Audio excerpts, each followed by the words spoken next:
বেঈমান কাকে বলে? এই যুব সম্প্রদায়ের লোকরাই তাদের জন্য করছিল। জানি আমার চাচারা হয়তো বসে বসে হাততালি দিছে, মোচ্চা পাইছে আর বলছে বোঝ এখন নিয়ে বোঝ।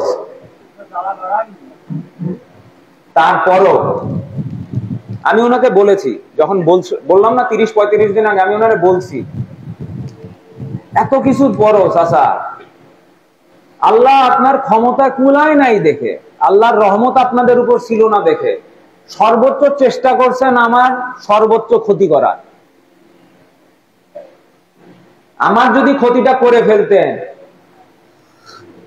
যেই উপজেলা নির্বাচনের গত উপজেলা নির্বাচনের পরে আপনার ভাইরা বলছে আমার ঋণ নাকি কোনোদিন শোধ হবে না, আমি নাকি ওনাদের যে কাজ করছি সেটা নাকি আমার কথা না, এটা ওনাদের কথা, মানে ওনাদের বাবা টাবাকে টেনে নিয়ে বলছেন তাদের ঋণ এক করলেও নাকি আমার ঋণের সমান হবে না, আমি নাকি ওনাদের এত উপকার করে ফেলছি। তো এতই যদি উপকার করে থাকি, সর্বোচ্চ চেষ্টা করলেন আমার একদম জানা শেষ করে দেয়া। হ্যাঁ, বেঈমানিতে একটা লিমিট থাকে। আবার বলতেছেন আরেকবার সুযোগ দাও, তোমার পাশে আমরা সারা জীবন থাকবো।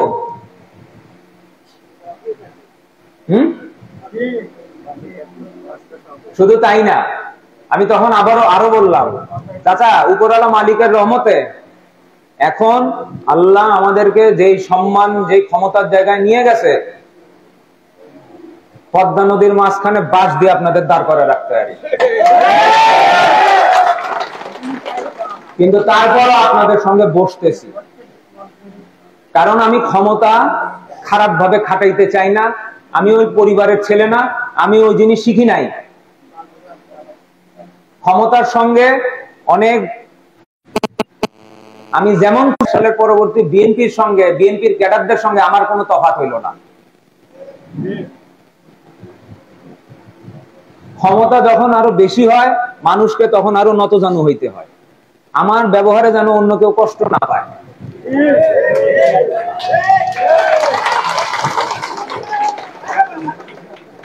আমার ব্যবহার নিয়ে আমি যেন কেউ যেন ক্ষতিগ্রস্ত না হয়, আমি সেই জন্য আপনাদের সঙ্গে বসছি। এমন না যে আপনারা অনেক কেউ কেটা কিছু হয়ে গেছে, এখনো লাগবে না, কিন্তু আমরা যেটা করব না, ওই যে বললাম ক্ষমতার সঙ্গে অনেক দায়িত্ব জ্ঞানও আসে। আপনাদের কাছ থেকে আমরা যে ভালোবাসা পাইছি, সে ভালোবাসার প্রতিদান দেওয়ার জন্য এই ক্ষমতাটা আপনাদের কাছে দিয়ে দিচ্ছি। এই সিদ্ধান্ত এখন আপনাদের, এই সিদ্ধান্ত আপনাদের যে আপনারা কাকে পছন্দ করবেন, কাকে ভোট দিবেন। এই ভোট আপনার, এই অধিকার আপনার। আমরা আপনার কাছে বলতেছি, আমাদের শুধু বলা লাগতেছে না, আপনারা নিজেরাও জানেন। বুড়ো চাচা বলল যে যশা ইউনিয়ন এসে এত বড় মিটিং করে উনি মনে করতেছেন উনি জয়লাভ করে ফেলছেন, কারণ এই যশা ইউনিয়ন নাকি অন্য কারো। যশা ইউনিয়ন জিল্লুল হাকিমের, হাবাজপুর ইউনিয়ন জিল্লুল হাকিমের, বাহাদুরপুর ইউনিয়ন জিল্লুল হাকিমের, মাছপাড়া ইউনিয়ন জিল্লুল হাকিমের। কারণ আমি কে? আমি জিল্লুল হাকিম সাহেবের ছেলে। এইটাই আপনাদের কাছ থেকে যেই সম্মান পাইতেছি, এছাড়া তো আমি আর কিছু না। আর কিছু জিল্লুল হাকিম সাহেব শেখ হাসিনার বঙ্গবন্ধু কন্যা, শেখ হাসিনা যার হাত ধরে আজকে বাংলাদেশ যা দেখতেছে। 2008 সালে আওয়ামী লীগ সরকার যখন ক্ষমতায় আসলো, ব্যবসার সূত্রে যখন বাইরে যাওয়া শুরু করলাম, বিদেশে দেখি এক রাস্তার উপর দিয়ে এরকম 2 তলার উপর রাস্তা দিয়ে যাইতেছি, মাথার উপর দিয়ে 3 তলা 4 তলা রাস্তা চলে গেছে। আর তাহাতায় দেখতাম, আমার মনে করতাম মা নিজের দেশে যদি এমন দেখতে পারতাম। আল্লাহর রহমতে শেখ হাসিনার বদৌলতে আজকে সেটা আমরা বাংলাদেশে দেখতে এসেছি। ঢাকা শহরে আসবেন, 2 তলা 3 তলা রাস্তা দেখবেন। পদ্মা নদী আজকে 2 ঘন্টা 2.5 ঘন্টার মধ্যে আমরা চলে আসতেছি। ঘাটের মধ্যে ঘন্টার পর ঘন্টা ওয়েট করা নাই, ওই 6-7 ঘন্টা ধরে ঢাকায় যাতায়াত করা লাগে না। আর এখন তো নেত্রী, আপনাদের নেতারে রেলমন্ত্রী বানাইছে। এখন তো 135 টাকায় সকালবেলা ঢাকায় যায়, কাজ সারে আবার 130 টাকায় ব্যাক, নাকি? উপরওয়ালা মালিকের রহমতে সবাই দোয়া করবেন যেন নেত্রীর হায়াত দারাজ করে আল্লাহ, আপনাদের নেতা জিল্লুল হাকিমের হায়াত দারাজ করে। 5 বছর পরেও উনারাই যেন প্রধানমন্ত্রী থাকেন, উনি যেন আপনাদের নেতা আবার হন, আপনাদের ভোট পায় আবার এমপি হন, এবং উপরওয়ালা মালিক যদি তাকায় ওনারা যেন আবার যেন নেত্রী ওনাকে মন্ত্রী করেন, যেন এই এলাকার উন্নয়ন গুলো শেষ হয় এবং নেত্রী ওনাকে যে দায়িত্বটা দিয়েছে ওই দায়িত্বটা উনি ধাপে ধাপে শেষ করতে পারেন। কিন্তু 5 বছর পরে সেটা নাও হইতে পারে। কি হবে সেটা মালিক জানে, আমরা আপনারা জানি না। 5 বছর পরে জিল্লুল হাকিম সাহেব কই থাকবে, আমি কই থাকবো, আপনাদের মধ্যে অনেকে কই থাকবে, আমরা কেউ জানি না, এটা মালিক জানে। সুযোগ এখন আসছে, আপনাদের হাতে এখন সুযোগ আসছে বাছাই করে নেয়ার। আপনারা কি ওই লুটেরা, ভূমিদস্যু, যাদেরকে বারবার সুযোগ দেওয়ার পরও যারা ন্যূনতম সেন্স তাদের মাথায় কাজ করে না, যারা বুঝে না যে যেই যুবশক্তির বদৌলতে আমরা এর আগের বার বৈতরণী পার করছিলাম, সেই যুবশক্তি এখন আমাদের বিরুদ্ধে। শুধু এমপি সাহেব নাই, মন্ত্রী হয়ে গেছে, এবং এই মন্ত্রী সাহেবের নেতৃত্বে আওয়ামী লীগ, যুবলীগ, ছাত্রলীগ, স্বেচ্ছাসেবক লীগ, অঙ্গ সহযোগী সংগঠন, এই আপামর জনসাধারণ, মুরব্বীরা সব এক হয়ে গেছে। আমাদের আর কোনো পায়ের তলায় মাটি নাই, তারপরে ওনারা বুঝতেছে না। কেন বুঝতেছে না? মুরব্বী যারা আছেন এবং হেফজ যারা আছেন, যারা কুরআন নিয়ে চর্চা করেন, সূরা বাকারা প্রথম সূরা, সূরা ফাতিহা প্রথম সূরা, দ্বিতীয় সূরা বাকারা, ওইটা 6 থেকে 18 নম্বর আয়াত পড়েন, কালকে পড়ে শোনাবো। আজকে যেহেতু সময় কম, ঈশান নামাজের সময় হয়ে যেতেছে, আজকে আর পুরোটুকু পড়ে শোনাইলাম না, শুধু মূল অংশটা বলি। আল্লাহ পাক হুজুরে পাক হযরত মুহাম্মদ সাল্লাল্লাহু আলাইহি সাল্লামকে বলে দিতেছেন, এমন ব্যক্তিদের কাছে আপনি কোনো দাওয়াত নিয়ে যায়েন না যাদের মনে আমি মোহর পরায় দিছি, যারা দেখেও দেখবে না, শুনেও শুনবে না, যাদের চিন্তা শক্তি লোপ পাইছে। মানুষগুলো এমন একটা পর্যায়ে চলে গেছে, যেমন তারা অন্ধকারের মধ্যে আলো জ্বালায় দেখার চেষ্টা করতেছে, আর আমি তাদের পাশের থেকে সব আলো তুলে নিতেছি, আমি তাদেরকে অন্ধকারেই রাখতেছি, তাদেরকে ভয় দেখারও লাভ নাই। তারা নিজেদেরকে ইমানদার হিসেবে দাবি করে, মুমিন হিসেবে দাবি করে, কিন্তু মূলত তারা এই দুনিয়ার বুকে ফিতনা ফাসাদ তৈরি করতেছে। তারা মানুষকে ধোঁকা দেয় ইমানদারের সাজ সেজে। শেষ পর্যন্ত লেখছে 18 নম্বর আয়াতটা হইলো, তারা মুখ বধির অন্ধ, সুতরাং তারা ফেরত আসবে না। আর এই ধরনের মানুষের জন্য শুধু পরকালে জাহান্নামী মানে অপেক্ষা করতেছে তা না, এই ইহকালেও তারা অলরেডি আল্লাহর লানতের মধ্যে পড়ে গেছে। আমি যে কথাগুলো বললাম, বারবার যাদের কথা বলে বললাম যে উনাদেরকে আমি চেষ্টা করছি আনার, উনারা নিজেরা দেখছে, শুনছে, বুঝছে, মালিক বারবার উনাদেরকে সুযোগ দিছে, বুঝানোর চেষ্টা করছে, বুঝে নাই। আল্লাহর রহমত তাদের উপর থেকে বারবার উঠে গেছে। নাইলে আজকে তারা জিল্লুল হাকিমের পাশে থাকলে তারা কই থাকতো? জিল্লুল হাকিম সাহেব যখন রাজনীতি শুরু করছে, যখন আবার এই পুরো এলাকা গুছানো শুরু করছে, সেই সময় তাদেরকে টান মারছিল। তারা যেইভাবে ওনার পাশে ছিল, সেই অবস্থা যদি ধরে রাখতে পারতো, আজকে তারা কই থাকতো? অথচ তারা নিজেদেরকে কি বানাইছে? তারা নিজেদেরকে ফুটবল বানাইছে। একবার এই পার্টির লাত্তি খেয়ে এইদিকে আসতেছে, একবার এই পার্টির লাত্তি খেয়ে এইদিকে আসতেছে। নাকি ভুল বলতেছি?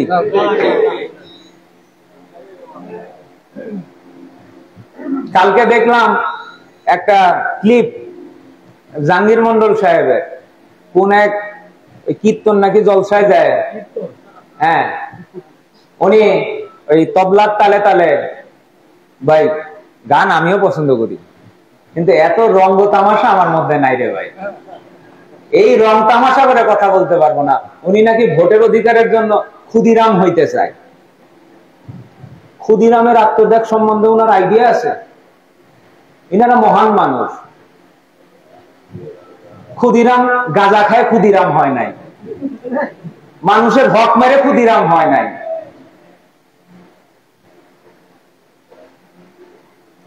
নাটক তামাশা ইচ্ছা করলে আল্লাহর উপর তোয়াক্কেল করে কইতেছি মুহূর্তে বন্ধ করে দিতে আর আল্লাহ সেই অবস্থায় নিয়ে গেছে।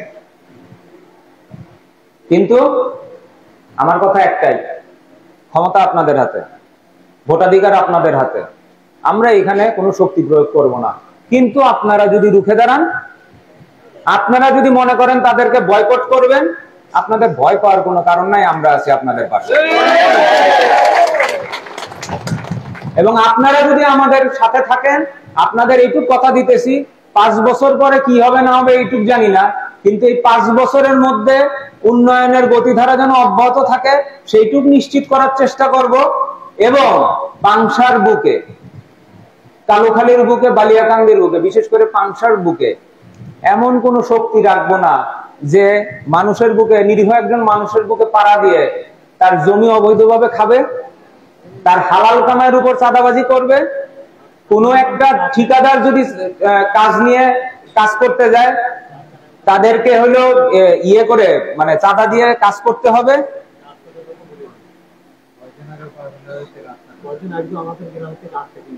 এখানে ওনারা বলতেছেন যে কয়দিন আগেও নাকি কার গ্রামে পারভেল্লা বাজার থেকে গাছ কেটে নিছেন, তোফাজ্জল মেম্বার সাহেবের গাছ কেটে নিছেন। তো এই ধরনের কোন শক্তি আপনারা যদি আমাদের সঙ্গে থাকেন তাইলে রাখবো না, কিন্তু আপনারা যদি মনে করেন না এদেরকেই ভোট দিয়ে নির্বাচিত করবেন, সেটা আপনাদের ব্যাপার। তাইলে তার খেসারত আপনাদেরই দিতে হবে। আপনারা যদি ভোট দিয়ে তাদেরকে নির্বাচিত করেন, তাইলে আমাদের কাছে এসে বলতে পারবেন না রাস্তা দিয়ে যাইতেছিলাম, কলারটা ধরে দুটা ঘাড় ঘুরান দিয়ে দিল, এগুলো কি হইতেছে বিচার করেন। কলেজের সামনে দাঁড়ায় দাঁড়ায় গাঁজা মাজা খায় আমাদের ছেলে মেয়েরা তো কলেজে যাইতে পারতেছে না, এটার বিচার করেন। আমার ছেলেটারে শুধু শুধু পা মুড়ায়, হাত মুড়ায়, মাইরে এই যে হসপিটালে পড়ে আছে, শুধু শুধু এইটার বিচার করেন।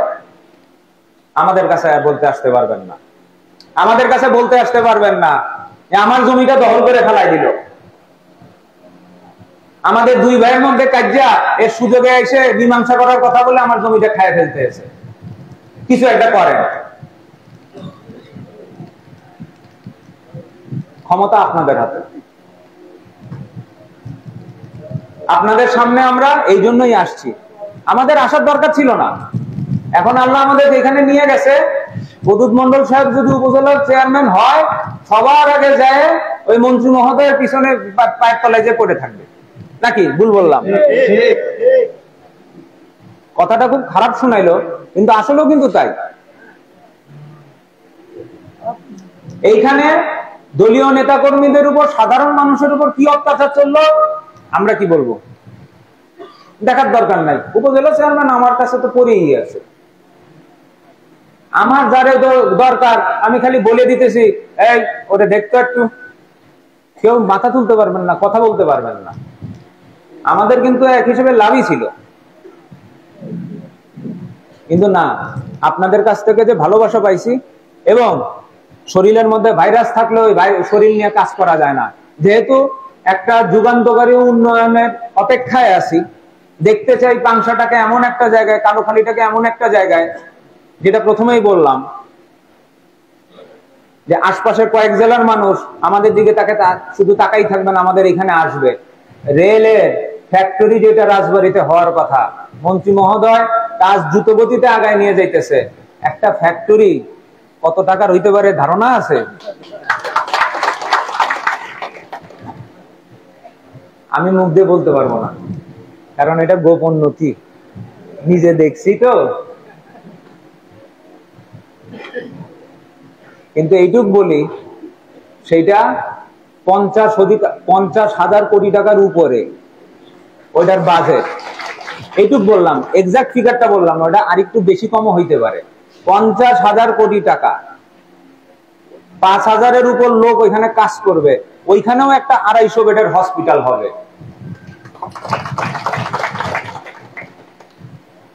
অদূত মন্ডল উপজেলা চেয়ারম্যান হলে আমাদের কিছু যাইতে আসতো না। দায়িত্ববোধ থেকে আসছে আপনাদের কাছে, দায়িত্ববোধ থেকে আপনাদের কাছে এসে এই বুড়ো চাচার জন্য ভোট চাইতে এসেছি। কারণ এতদিন চলাফেরা করে মানুষটাকে দেখে মনে হইছে মানুষটা ভালো মানুষ।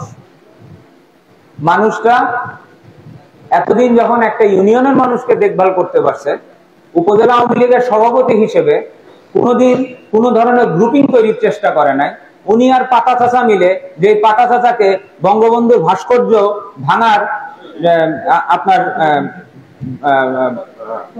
ভাঙার প্রতিবাদ মিছিলের মধ্যে কি মানে কিভাবে অপমান করা হয়েছে, এরাই করছে।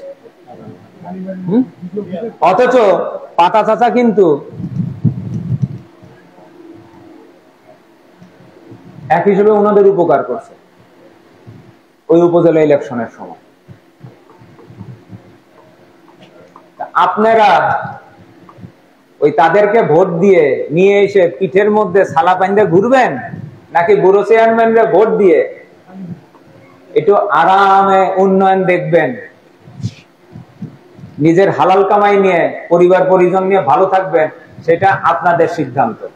কিন্তু আপনারা যদি রুখে দাঁড়ান, আপনারা যদি জেগে উঠেন, আপনারা যদি আমাদেরকে বলেন, শুনেন, জনগণ যখন আন্দোলন করে সরকার তখন অনেক নিয়ম নীতি শিথিল করে দেয়, কিন্তু আমাদেরকে অনেক নিয়ম নীতির মধ্যে থাকতে হবে, যেহেতু আমরা রাজনীতি করি। বললাম ক্ষমতার সঙ্গে অনেক দায়িত্ব জ্ঞান আছে। কিন্তু আপনারা যখন জেগে উঠবেন, আপনাদের সঙ্গে মিশে আমরা আমাদের শক্তি খাটাই দিতে পারবো।